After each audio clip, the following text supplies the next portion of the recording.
Assalamu alaikum. Bu cütni var hayatta 2 unazın koyup bezekmizine. Ağzı dekkanına ekkeldik. Kuda kalsa dekkana veremiz. İyi biçeri kesal salgam mesela garanti malları var.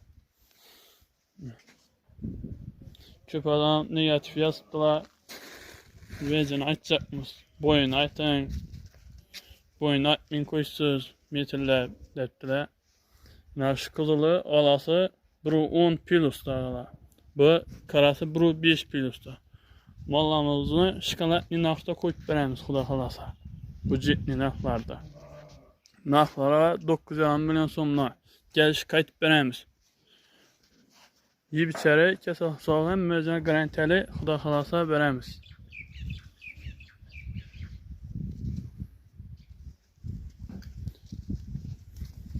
Ne mallarımız.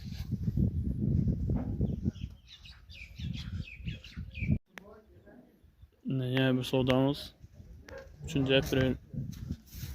Yani 2 gün ağacını alan caydan bağım alınıyor. Dekkanlı malı.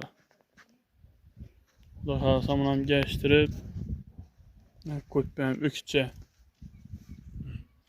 Malımızı bir yine evi var. Şu bir yan gözü görmedi. Lakin kara çıkan mevzu durttu görmedi şu an bir yan gözü şu an tarafı.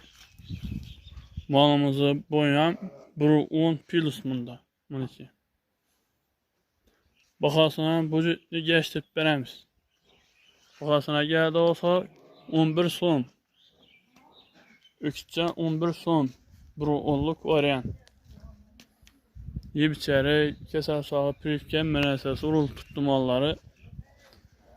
Geles göres yedirip içirip göres şöyle 2-3 gün ben hep de garanti yazan bu malları. Ne ökçemiz ise.